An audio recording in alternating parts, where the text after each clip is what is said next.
Good morning student. आज हम कक्षा 9 के गद्यखंड के पाठ 4 सामने सपनों की याद, जो कि जाबिर हुसैन द्वारा डायरी लेखन में लिखा गया है। जाबिर हुसैन ने जो पक्षी विज्ञान वैज्ञानिक थे सालिम अली, उनके बारे में लिखा है और उनकी याद में उन्होंने डायरी शैली के संस्मरण के रूप में यह पाठ लिखा है, जिससे के माध्यम से हम सालिम अली के व्यक्तित्व के बारे में, उनकी विशेषताओं के बारे में पढ़ेंगे। और हमने पार्ट 1 पढ़ा था, उसमें भी हमने देखा था उनके व्यक्तित्व के बारे में। और इस पाठ में जो सालिम अली है वैज्ञानिक, पक्षी वैज्ञानिक, उनके जीवन की अनेक घटनाओं को बताया गया है। किस प्रकार से वो पशु प्रकृति से प्रेम करते थे, तो वो हमने इसमें पढ़ा था और आगे पढ़ते हैं। पता नहीं इतिहास में कब कृष्ण ने वृंदावन में रासलीला रची थी और शौक गोपियों को अपनी शरारतों का निशाना बनाया था। कब माखन भरे भांडे फोड़े थे और दूध छाली से अपने मुंह भरे थे। छाली मतलब सुपारी। कब वाटिका में छोटे छोटे किंतु घने पेड़ों की छांव में विश्राम किया। कब दिल की धड़कनों को एकदम से तेज करने वाले अंदाज में बंसी बजाई। और पता नहीं कब वृंदावन की पूरी दुनिया संगीतमय हो गई। पता नहीं यह सब कब हुआ, लेकिन कोई आज भी वृंदावन जाए तो नदी का सांवला पानी उसे पूरी घटनाक्रम की याद दिला देगा। हर सुबह सूरज निकलने से पहले जब पतली गलियों से उत्साह भरी भीड़ नदी की ओर बढ़ती, तो लगता जैसे उस भीड़ को चीरकर अचानक कोई सामने आएगा और बंसी की आवाज से सब किसी के कदम थम जाएंगे। हर शाम सूरज ढलने से पहले जब वाटिका का माली सैलानियों को हियादत देगा, तो लगता जैसे सब कुछ ही क्षणों में वो कहीं से आ टपकेगा और संगीत का जादू वाटिका के भरे पूरे माहौल पर छा जाएगा। वृंदावन कभी कृष्ण की बांसुरी के जादू से खाली हुआ है क्या? तो लेखक कह रहे हैं कि किस प्रकार से जो भगवान श्री कृष्ण थे वो वृंदावन में किस प्रकार से रहते थे, और आज वो इतिहास की बातें हो गई।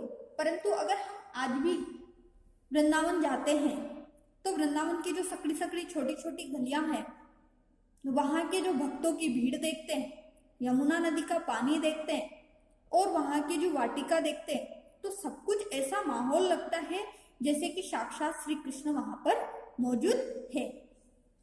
मिथकों की दुनिया, इस सवाल का जवाब तलाशने से पहले एक नजर कमजोर काया वाले उस व्यक्ति पर डाली जाए जिसे हम सालिम अली के नाम से जानते हैं। कमजोर काया वाले मतलब कमजोर शरीर वाले।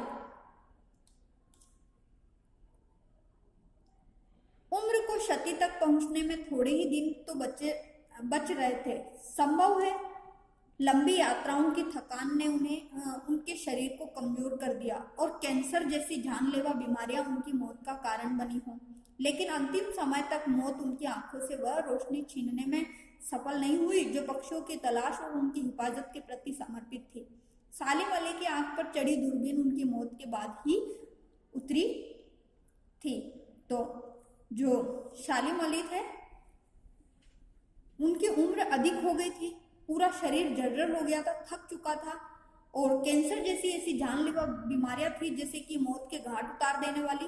परंतु उनकी आंखों की रोशनी, उनकी जो हिम्मत थी, उनका जो साहस था, वो मानो ऐसा था कि जैसे अभी भी उनके अंदर कुछ करने की शक्ति है। जैसे उनके जो पशुओं की हिफाजत करना, उनकी सुरक्षा देना, उनसे प्रेम करना, प्रकृति के लिए अपना जीवन समर्पित कर देना, ये सारी भावनाएं उनके अंदर वैसी की वैसी बची थी। उन जैसा बर्ड वाचर शायद ही कोई हुआ हो, लेकिन एकांत क्षणों में सालिम अली बिना दूरबीन भी देखे गए। दूर क्षितिज तक फैली जमीन और झुके आसमान को छूने वाली उनकी नजरों में कुछ कुछ वैसा ही जादू था जो प्रकृति को अपने घेरे में बांध लेता। सालिम अली उन लोगों में थे जो प्रकृति के प्रभाव से आने की बजाय प्रकृति को अपने प्रभाव में लाने के कायल होते हैं। उनके लिए प्रकृति में हर तरफ हंसती खेलती रहस्य भरी दुनिया पसरी थी। यह दुनिया उन्होंने बड़ी मेहनत से अपने लिए गढ़ी थी। इसे लड़ने में उनकी जीवन साथी तहमीना ने काफी मदद पहुंचाई। तहमीना स्कूल के दिनों में उनकी सहपाठी रही थी। तो इस प्रकार से जब उन्होंने अपना पूरा जीवन प्रकृति के प्रति, इस हंसती खेलती दुनिया के प्रति, पशु पक्षियों के प्रति समर्पित कर दिया, तो इस समर्पित में और इस योगदान में उनकी जो पत्नी थी तहमीना, उसने भी उनका बराबर साथ दिया था, बराबर योगदान दिया था।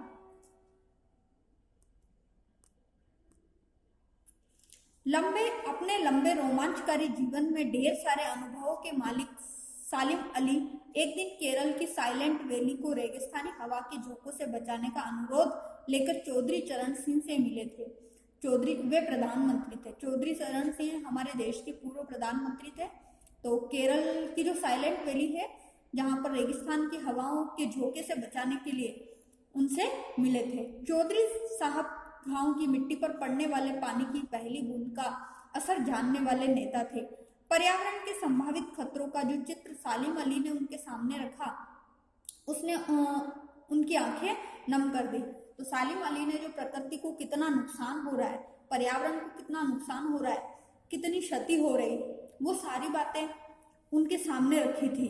जो हमारे देश के प्रधानमंत्री थे चौधरी चरण सिंह, पूर्व में जब सालिम अली जीवित थे, तो उस समय जब उन्होंने पर्यावरण के खतरे की बात, पर्यावरण को बचाने के लिए, उनकी सुरक्षा के लिए जब उनके सामने ये बातें रखी थी, तो ऐसी बातें सुनकर प्रधानमंत्री जी की आंखें भी नम हो गई। आज सालिम अली नहीं है, चौधरी साहब भी नहीं है, कौन बचा है जो अब सौंधी माटी पर उगी फसलों के बीच एक नए भारत की नींव रखने का संकल्प लेगा? कौन बचा है जो अब हिमालय और लद्दाख की बर्फीली जमीनी पर जीने वाले पक्षियों की वकालत करेगा?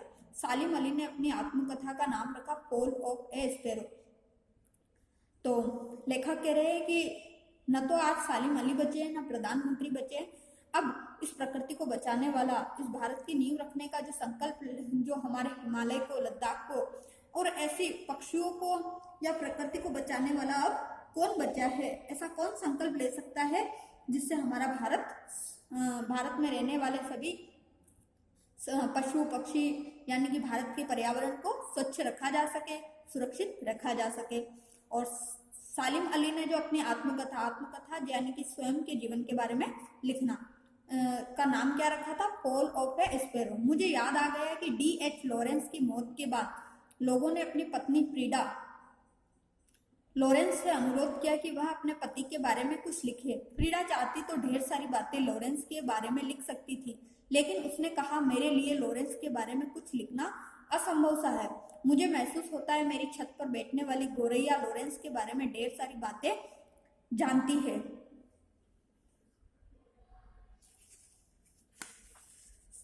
मुझसे भी ज्यादा जानती है।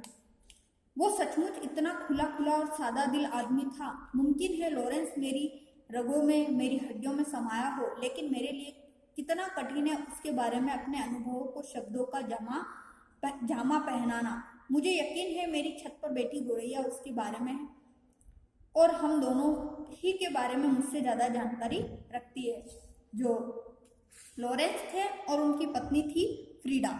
तो एक बार जब सालिम अली ने अपनी आत्मकथा फॉल ऑफ स्पैरो जो लिखी थी, तो लेखक कह रहे हैं, मुझे याद आता है कि D.H. लॉरेंस की जब मौत हो गई थी तो उनकी पत्नी फ्रीडा लॉरेंस ने अनुरोध किया था कि वो उनसे अनुरोध किया था कि अपने पति के बारे में लिखे, लेकिन वो कहती थी मैं अपने पति के बारे में जितना नहीं जानती हूँ, उनके बारे में लिखना असंभव है, उतना हमारे छत पर एक गोरैया बैठती थी। यानी कि ये भी पशु पक्षियों के प्रेम की बात बताई गई है। वो हम दोनों के बारे में ज्यादा जानती है, वो मुझसे ज्यादा जानकारी रखती थी।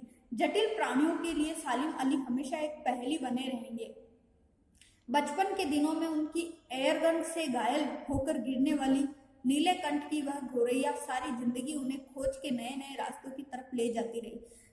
जिंदगी की ऊंचाइयों में उनका विश्वास एक क्षण के लिए भी डिगा नहीं। वो लॉरेंस की तरह नैसर्गिक जिंदगी का प्रतिरूप बन गए थे। सालिम अली प्रकृति की दुनिया में एक टापू बनाने की बजाय अथाह सागर बनकर उभरे थे। जो लोग उनके भ्रमणशील स्वभाव और उनकी यायावारी से परिचित हैं, उन्हें महसूस होता है कि वो आज भी पक्षियों के सुराग में ही निकलते हैं और बस अभी गले में लंबी दूरबीन लटकाए अपने खोजपूर्ण नतीजों के साथ लौट आए। जब तक वो नहीं लौटते, क्या उन्हें गया हुआ मान लिया जाए? मेरी आंखें नम है सालिम अली, तुम लौटोगे ना? तो इस प्रकार से सालिम अली के जो जीवन के बारे में, उनके व्यक्तित्व के बारे में हमने देखा कि किस प्रकार से वो, एक बार क्या हुआ था, उनके जीवन में एक घटना घट गई थी कि जब वो छोटे थे तो एयरगन से एक गोरैया जो थी वो घायल हो गई थी। तभी से उनको प्रकृति से, पशु पक्षियों से इतना प्रेम हो गया था कि वो पशु पक्षियों के बारे में नई नई खोज करने लग गए, नए नए रास्ते ढूंढने लग गए और उनका प्रकृति से इतना प्रेम कि मानो अथाह सागर के रूप में हम देख रहे हैं। तो नई नए प्रकार के वो खोजपूर्ण नतीजे पशु पक्षियों की सुरक्षा के लिए, हिफाजत के लिए ढूंढते रहते थे। तो आपका चैप्टर 4 कंप्लीट हो गया, सांवले सपनों की याद। आज का जो आपका होमवर्क है वो क्वेश्चन नंबर 1 से 7 तक के प्रश्नों के उत्तर आपको ढूंढने।